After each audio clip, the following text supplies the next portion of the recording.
ಕಾಡೊಳಗೆ ಒಬ್ಬರೇ ತಪ್ಪಿಸ್ಕೊಂಡ್ಬಿಟ್ಟಿನಿ. ಎಲ್ಲೋದ್ರು ಅಂತ ಗೊತ್ತಿಲ್ಲ. ಹಿಂದೆ ನೋಡಿ ಫ್ರೆಂಡ್ಸ್, ಸುತ್ತಮುತ್ತ ಯಾರೂ ಇಲ್ಲ. ಫಾರೆಸ್ಟ್ ರೋಡ್ ಎಷ್ಟು ಡೇಂಜರ್ ಆಗಿದೆ ಅಂದರೆ ಬಿದ್ದರೆ ಉಲ್ಡು ಹೋಗ್ಬಿಡ್ತೀವಿ. ಸುಸ್ತಾಯಿತು ಅಂತ ಕುಂತಿದ್ದೆ. ಫ್ರೆಂಡ್ಸ್ ಎಲ್ಲ ಮುಂದೆ ಹೋದ್ರು. ಅಲ್ಲಿಂದ ಮುಂದೆ ಬರ್ತಾ ಇದ್ದೀನಿ, ಅವ್ರು ಸಿಗ್ತಾ ಇಲ್ಲ. ಇಲ್ಲಾದರೂ ತಪ್ಪಿಸ್ಕೊಂಡ. ನಾನೇ ಬೇರೆ ರೂಟ್ ಬಂದ, ಅವ್ರು ಬೇರೆ ರೂಟ್ ಬಂದ್ರ.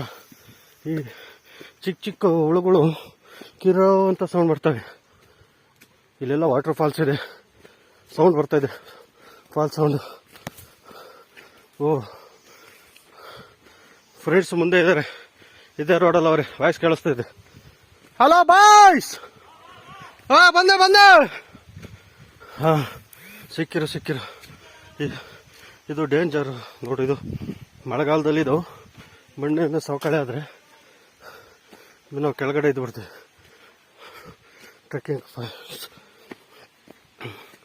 ಫ್ರೆಂಡ್ಸ್ ಸಿಕ್ಕಿರೋ ಖುಷಿ ವಿಚಾರ. ನಾನೇ ತಪ್ಪಿಸ್ಕೊಂಡ್ಬಿಟ್ಟೆ, ಬೇರೆ ಕಡೆ ಹೋಗ್ಬಿಟ್ಟೆ ಅನ್ಕೊಂಬಿಟ್ಟೆ. ಅಬ್ಬಬ್ಬಬ್ಬ, ಈ ರೋಡು ಏನು ಎಷ್ಟು ಭಯಂಕರ ಇದೆ. ಈ ಕಡ್ಡಿ ಯಾಕೆ ಯೂಸ್ ಮಾಡ್ತೀವಪ್ಪ ಅಂದರೆ ಇದು ಗ್ರಿಪ್ ನಮಗೆ. ಇದನ್ನ ಅಲ್ಲಿ ಮೇನ್ ಗೇಟಲ್ಲಿ ಇಟ್ಟಿರ್ತಾರೆ, ಟ್ರಕ್ ಮಾಡೋರಿಗೆ ಹೆಲ್ಪ್ ಆಗಲಿ ಅಂತ. ನಾನು ಒಬ್ಬನೇ ಬಿಟ್ಟು ಬಂದಿರಲ್ರೋ, ಒಬ್ಬನೇ ಕಾಯ್ತಾ ಇದ್ದೀನಿ ಸುಸ್ತಾಗಿ.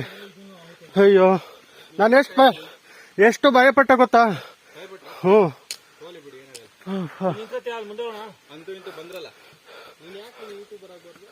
ಆಗ್ಬೇಕು ಖಂಡಿತ. ಆಯ್ತಾ ಟ್ರೆಕ್ಕಿಂಗ್ ಮಾಡಿ ಸಣ್ಣನೂ ಆಯ್ತೀರಾ. ಇನ್ನೊಂದು ಏನೋ ಗೊತ್ತಾಗುತ್ತೆ. ಒಂದು ಇದೇನಪ್ಪ ಇದು, ದುಡ್ಡು ಮಾಡ್ತೀವಿ. ಬೆಟ್ಟ ಹತ್ತಿ ಅಶ್ವವಾಯು ಇದು ಸಿಡಿಸ್ತಾವನೆ ಗಾಳಿಯಲ್ಲಿ ಗುಂಡು. ಆಗುತ್ತೆ. ನಾನು ನಿನ್ನ ಎಲ್ಲಿ ಕಾಣ್ಲೇ ಇಲ್ವಲ್ಲ, ಎಲ್ಲೋ ಒಬ್ನೇ ತಪ್ಪಿಸ್ಕೊಂಡ್ಬಿಟ್ನಲ್ಲ ಅನ್ಕೊಂಡೆ ನಾನು. ಇದೇ ರೋಡ್ ತಾನೆ.